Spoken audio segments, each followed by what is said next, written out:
ছাত্ৰীসকল RS tuition চেণ্টাৰলৈ তোমালোকক স্বাগতম জনাইছোঁ।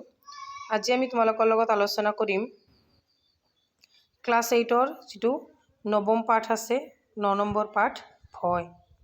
পাঠশীল ভদ্ৰৰ দ্বাৰা ৰচিত।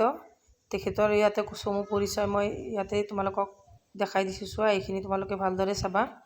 তাৰে পিছত চোৱা, ভয় গল্পটোৰ মূল কথাখিনি নিজৰ কথাৰে লিখা। গতিকে এইখিনি কুৱেশ্যন আনচাৰ আটাইখিনি তোমালোকৰ লগত আলোচনা কৰিম। আৰু চোৱা, ইয়াতে অলপ চুটি গল্পৰ বিষয়ে অলপমান ইয়াতে দিয়া আছে। এইখিনিও তোমালোকে ইয়াৰ পৰাও কেইটামান কুৱেশ্যন হ'ব। মই গোটেইখিনি আনচাৰ তোমালোকক এইটো ভিডিঅ'ত দি দিম। গতিকে চোৱা, 1 নম্বৰটোত দিয়া আছে উত্তৰ দিয়া। ৰবিনৰ 24 ঘণ্টাৰ লগৰীয়া কোন? ৰবিনৰ 24 ঘণ্টীয়া লগৰীয়া হ'ল ভয়। তাৰে পিছৰটো চোৱা, ৰবিনৰ পৰিবাৰৰ নাম কি? ৰবিনৰ পৰিবাৰৰ নাম ৰমলা। ফুটবল খেলি থাকোঁতে কোন ঢুকাল? সত্য খুৰাৰ ল'ৰাজন ফুটবল খেলি থাকোঁতে ঢুকাল। ৰবিন কেইটা সন্তানৰ পিতৃ? ৰবিন 3টা সন্তানৰ পিতৃ। জহিৰুদ্দিনৰ পেচা কি? জহিৰুদ্দিনৰ পেচা আছিল ওকালতি। ফুৰিবলৈ ওলালে ৰবিনৰ কাৰ লগত তৰ্কাতৰ্কি হয়? ফুৰিবলৈ ওলালে ৰবিনৰ পৰিবাৰ ৰমলাৰ লগত তৰ্কাতৰ্কি হয়। পোনাহঁতে কি বলেৰে ক্ৰিকেট খেলিবলৈ বিচাৰিছিল? পোনাহঁতে কাঠৰ বলেৰে ক্ৰিকেট খেলিবলৈ বিচাৰে। অফিচৰ কাম কাজত ৰবিনে কিয় মন দিব নোৱাৰে? এটা অনামী ভয়ৰ বাবে অফিচৰ কাম কাজত ৰবিনৰ মন দিব নোৱাৰে। চোৱা, প্ৰতিটো কুৱেশ্যনে বৰ ইম্পৰ্টেণ্ট, প্ৰতিটোতে বৰ মনোযোগ সহকাৰে চাবা। চোৱা, 3 নম্বৰটো চমু উত্তৰ দিয়া। কেনেকুৱা কথাই ৰবিনৰ মনত ভয়ৰ সৃষ্টি কৰে? ৰবিনৰ মৃত্যুৰ পিছত তেওঁৰ পত্নী আৰু ল'ৰা ছোৱালী কেইটাৰ কি হ'ব?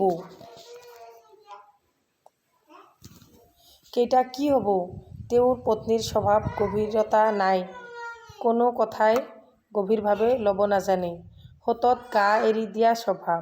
এনেবোৰ কথাই ৰবিনৰ লগত ভয়ৰ সৃষ্টি কৰে। এদিন আবেলি অফিচৰ পৰা আহি ৰবিনৰ কিয় খং উঠিল? বৰ ইম্পৰ্টেণ্ট কুৱেশ্যন। এদিন আবেলি অফিচৰ পৰা আহি ৰবিনে দেখিলে যে ঘৰৰ সন্মুখত দুৱাৰখন খোলা, সৰু ছোৱালীজনী অকলে বাৰান্দাত আছে, তেওঁৰ পত্নীও বাথৰুমত আছিল। এজনে দৰজা খুলি ছোৱালীজনী অকলে এৰি ৰমলা বাথৰুমত যোৱাৰ বাবে ৰবিনৰ খং উঠিছিল। নম্বৰটো চোৱা, মাজৰাতি ৰবিনে শোৱাৰ পৰা উঠি কলৈ যাব ওলাইছিল? তেওঁ ওলাই যোৱাৰ কাৰণ কি? মাজৰাতি ৰবিনে শোৱাৰ পৰা উঠি জহিৰুদ্দিনৰ ঘৰৰ ফালে যাবলৈ ওলাইছিল। তেওঁ ভাবিছিল যে আজি যদি তেওঁ জহিৰৰ ল'ৰা ছোৱালীক উন্মত্ত জনতাৰ কবলৰ পৰা ৰক্ষা কৰিবলৈ নাযায়, তেতিয়াহ'লে কাইলৈ তেওঁৰ পৰিয়ালৰ সদস্য বিপদত পৰিলে কোনেও উদ্ধাৰ কৰিবলৈ নাহিব। ঘ নম্বৰটোত চোৱা, গল্পটো পঢ়ি ৰবিন আৰু ৰমলাৰ চিন্তাৰ মাজত ক'ত পাৰ্থক্য পাইছা? ৰবিন আৰু ৰমলা দুয়োটা পৃথক চৰিত্ৰ। ৰবিনৰ চৰিত্ৰত আমি এক অনামী ভয়ৰ আৱৰণ অনবৰতে দেখোঁ যদিও এই ভয়ৰ আঁৰত এটা চিন্তাশীল নাগৰিকৰ দায়িত্ববোধ দেখিবলৈ পাওঁ। তাৰ বিপৰীতে ৰমলাৰ চৰিত্ৰ সহজ সৰল, সমাজৰ পংকলিময়তাৰ পৰা আঁতৰত এক সৰল মনৰ অধিকাৰী ৰমলা। 4 নম্বৰটো চোৱা, কোনে কাক কৈছিল কিয়? লিখা। ইমান ভয়াতুৰ মানুহ মই জনমত দেখা নাই, উক্ত কথাষাৰি ৰমলাই ৰবিনক কৈছিল। যেতিয়া ৰবিনে অফিচৰ পৰা আহি ঘৰৰ দৰজা খোলা দেখিছিল আৰু ৰমলাই ছোৱালীজনীক বাহিৰত অকলে বহুৱাই থৈ বাথৰুমত সোমাই আছিল, তেতিয়া ৰবিনে ৰমলাক খং কৰাত ৰমলাই ৰবিনক উক্ত কথাষাৰ কৈছিল। তাৰে পিছৰটো চোৱা, হেৰা শুনিছা, কোনোবাই চিঞৰা যেন লাগিছে। এই কথাষাৰ ৰবিনে ৰমলাক কৈছিল। মাজৰাতি হঠাৎ ৰবিনে সাৰ পাই কোনোবাই চিঞৰ বাখৰ কৰা যেন পালে আৰু ৰমলাক জগাই এই কথাখিনি কৈছিল। গ নম্বৰটো চোৱা, আজি মই তাৰ ল'ৰা ছোৱালীক ৰক্ষা কৰিবলৈ নগ'লে কালিলৈ মোৰ ল'ৰা ছোৱালীক ৰক্ষা কৰিবলৈ কোন আহিব? এই কথাষাৰ ৰবিনে ৰমলাক কৈছিল। ৰবিনে জহিৰৰ ঘৰত যাবলৈ ওলোৱাত ৰমলাই ক'লে যোৱা বুলি কোৱাত ৰবিনে উক্ত কথাষাৰ কৈছিল। 5 নম্বৰটো, দফাটো পঢ়া আৰু তাৰ লগত সংগতি ৰাখি প্ৰশ্ন যুগুত কৰা। কোলাহল জহিৰুদ্দিনৰ ঘৰৰ ফালৰ পৰা নহয় জানো? জহিৰুদ্দিনে এই চুবুৰীটোত ঘৰ ভাড়ালৈ থাকি ওকালতি কৰে। ভদ্ৰ আৰু বিনয়ী ডেকা। চুবুৰীয়া সকলোৰে লগত ভাল। ভিন্ন ঠাইত মানুহে জহিৰুদ্দিনৰ ঘৰত আক্ৰমণ কৰিবলৈ আহিছে নেকি? কোলাহলটো কাৰ ঘৰৰ ফালৰ পৰা আহিছিল? জহিৰুদ্দিনৰ পেচা কি? কোন ঠাইত মানুহে জহিৰুদ্দিনৰ ঘৰ আক্ৰমণ কৰিবলৈ আহিছিল? তাৰপিছত চোৱা, তলৰ বাক্যশাৰীৰ অৰ্থ বুজাই লিখা। উচ্ছৃংখল জনতা দাৱানলৰ দৰে। উন্মত্ত জনতা জুইৰ নিচিনা। জুইয়ে যেনেকৈ কোনো বাছ বিচাৰা নকৰাকৈ সন্মুখত পৰা সকলো বস্তুকে পুৰি ছাৰখাৰ কৰে, ঠিক তেনেকৈ আৱেগত উন্মত্ত হোৱা জনতাই কোনো শুদ্ধ অশুদ্ধ বিচাৰ নকৰাকৈ সমাজৰ অনিষ্ট কৰে। তাৰে পিছৰটো চোৱা, খ নম্বৰ। দাৱানল সৃষ্টি কৰাৰ কাৰণে ফিৰিঙতি এটাই যথেষ্ট। এনচাৰত লিখিবা। চোৱা, এটুকুৰা জুই জ্বলিবলৈ এটা ফিৰিঙতি যথেষ্ট হোৱাৰ লেখীয়াকৈ সমাজত সৰু কথা এটাৰ পৰাই বিভ্ৰান্তিৰ সৃষ্টি হয় আৰু তাৰ পৰাই গোটেই সমাজখনত অশান্তিৰ বীজ বিয়পি পৰে। তাৰে পিছত গ নম্বৰটো চোৱা। ভিন্ন ধৰ্ম, ভিন্ন ভাষা, ভিন্ন সম্প্ৰদায়, কিমান জাতি আৰু উপজাতি, অসংখ্য পণ্ডিত হত্যাৰ এই অমোঘ পৰিণতি। বিভিন্ন ধৰ্ম, জাতি, ভাষা, সম্প্ৰদায়েৰে ভৰপূৰ দেশখনত একতাৰ বৰ প্ৰয়োজন। একতাৰ অবিহনে, ধৰ্মীয় সহিষ্ণুতাৰ অবিহনে সমাজ এখন বিশৃংখল পৰিস্থিতি হোৱাটো নিঘাত। তাৰে পিছৰটো লিখা। তলৰ শব্দবোৰেৰে একোটাকৈ বাক্য গঠন কৰা। আওহতীয়া। আওহতীয়া বাটটোৰে ৰাতি বিয়লি অকলে অহা যোৱা কৰিবলৈ অসুবিধা। সন্তৰ্পণে। পিছল বাটটোৰে ৰমণীৰ ককাকে খুব সন্তৰ্পণে খোজ কাঢ়ি অহা যোৱা কৰে। লাগি নিছিগা। জোনবিল মেলালৈত বিভিন্ন ঠাইৰ পৰা মানুহৰ লাগি নিছিগা সোঁত বয়। অন্যমনস্ক। আজি কেইদিনমানৰ পৰাই ৰীনাই শ্ৰেণীকোঠাত অন্যমনস্ক হৈ আছে। চোৱা, মই যিখিনি দিছোঁ এইখিনিৰ বাহিৰেও তোমালোকে নিজেও বনাই লিখিব পাৰিবা। অঘোষ। লোকৰ অহিত চিন্তা কৰা অঘোষ পৰিণতি লাভ কৰিলে। উচ্ছৃংখল। যুৱ উচ্ছৃংখল সমাজত এক জ্বলন্ত সমস্যা। দাৱানল। দাৱানল সৃষ্টি কৰাৰ কাৰণে ফিৰিঙতি এটাই যথেষ্ট। ছাৰখাৰ। জুইয়ে মেঘাহঁতৰ ঘৰখন পুৰি ছাৰখাৰ কৰিলে। উৎকৰ্ণ। গভীৰ ৰাতি হঠাৎ উৎকৰ্ণ ৰবিনে কিবা শুনাৰ চেষ্টা কৰে। কোলাহল। শ্ৰেণীকোঠাটো বৰ কোলাহলপূৰ্ণ হৈ আছে। তাৰে পিছত ৯ নম্বৰটো চাবা। তলত দিয়া দফাটো যতিচিহ্ন ব্যৱহাৰ কৰি পুনৰ লিখা। ডাইৰেক্ট এনচাৰটোত লিখি দিছোঁ চোৱা ইয়াতে।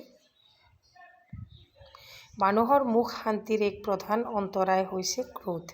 কলাকৃষ্টিৰ প্ৰতি আকৰ্ষণে সেই ক্ৰোধ নাশ কৰি মানুহৰ মনৰ কোমল প্ৰবৃত্তিসমূহ জগাই তোলে। সেইকাৰণে এটা পৰিয়ালত খেল-ধেমালি, নাচ-গান আদিৰ প্ৰতি থকা ৰাপ আদৰ আৰু পৰিৱেশৰ পৰা সেই পৰিয়ালত থকা সুখ-শান্তিৰ উমান পাব পাৰি। মাঘ বিহুত মেজি সজা, ভোজ-ভাত খোৱা, হৈ গুডু, ঢোপ খেল, ঢোল, পেঁপা, গগনাৰ তালে তালে বিহু নচা আৰু দেৱালী আদি উৎসৱত মানুহে সমূহীয়াভাৱে মনক আনন্দকে প্ৰকাশ কৰে। তাৰপিছত ১০ নম্বৰটো চোৱা। তলৰ আস্তানা শব্দবিলাকক কি কি বিভক্তিযুক্ত হৈ আছে লিখা। এইটো হৈছে নৰ্দমা যোগ লৈ চতুৰ্থ বিভক্তি। এইটোত হৈছে কিছুদিনৰ পৰা পঞ্চমী বিভক্তি। তাৰে পিছত অফিচত সপ্তমী বিভক্তি। ছোৱালীজনী ক দ্বিতীয় বিভক্তি। কৰিব লৈ চতুৰ্থ বিভক্তি। তাৰে পিছত চাবা, তলৰ আস্তানা শব্দবিলাকত কি কি এইখিনি চালোঁ আমি। ভাৱ বহলাই লিখা। অতিমাত্ৰা সকলোৰে বেয়া। এইটো সঁচা কথা। সকলো বস্তুৰে অতিমাত্ৰা আমাৰ কাৰণে বেয়া। যি ধন সম্পত্তি, মৰম আদৰ, খং আৱেগ যিয়েই নহওক লাগে, অতিমাত্ৰা ধন সম্পত্তিয়ে মানুহক অহংকাৰী কৰে। আনহাতে অতিমাত্ৰা মৰম চেনেহেও ল'ৰা ছোৱালীক বিপদে পৰিচালিত কৰে। সেয়ে সকলো বস্তুৰে পৰিমিত হাৰত হ'ব লাগে। খ নম্বৰটো চোৱা ফিৰিঙতিৰ পৰাই খাণ্ডৱ হয়। সৰু একোটা ভুল বুজাবুজিৰ পৰাই একোটা ডাঙৰ ঘটনা হ'ব পাৰে। প্ৰায় দেখা যায় যে সৰু সৰু একোটা ঘটনাৰ পৰাই সমাজত ডাঙৰ বিশৃংখলতাৰ সৃষ্টি হয়। তলত দিয়া শব্দবিলাকৰ সন্ধি ভাঙা। ভাৱাবেগ, ভাৱ যোগ আবেগ, ভাৱাবেগ, পৰীক্ষা, পৰিযোগ ইচ্ছা, নিঃশব্দ, নিঃযোগ শব্দ, ভয়াতুৰ, ভয় যোগ আতুৰ, যথেষ্ট, যথ যোগ অস্থ, যথেষ্ট। খ নম্বৰটো চোৱা উদ্যোগ শৃংখল, উচ্ছৃংখল, উদ্যোগ চাহ, উৎসাহ, সমযোগ মুখ, সন্মুখ, নিযোগ চিন্ত, নিশ্চিন্ত, শিৰযোগ ছেদ, শিৰছেদ। তাৰপিছত 13 নম্বৰটো চোৱা সাধুকথা আৰু চুটি গল্পৰ মাজত থকা পাৰ্থক্য। মষ্ট ইম্পৰ্টেণ্ট কুৱেশ্যন এইটো পৰীক্ষাত আহিব। চোৱা 1 নম্বৰটো চোৱা সাধুকথা কাল্পনিক আৰু অলৌকিক, আনহাতে চুটি গল্প বাস্তৱ জীৱনৰ প্ৰতিফলন। 2 নম্বৰটো চোৱা সাধুকথাৰ পৰিসৰ বিস্তৃত, আনহাতে সহস্ৰতা চুটি গল্পৰ প্ৰধান লক্ষণ। তাৰে পিছৰটো লিখিবা সাধুকথাৰ বৈশিষ্ট্য। Important question. সাধুকথা কাল্পনিক আৰু অলৌকিক, সাধুৰ পৰিসৰ বিস্তৃত, ইয়াৰ ভাষা সহজ সৰল, মন পৰশা, সাধুত বাস্তৱ জীৱনৰ প্ৰতিফলন নঘটে। চুটি গল্পৰ বৈশিষ্ট্য মষ্ট ইম্পৰ্টেণ্ট। চুটি গল্পৰ বাস্তৱ জীৱনৰ প্ৰতিফলন।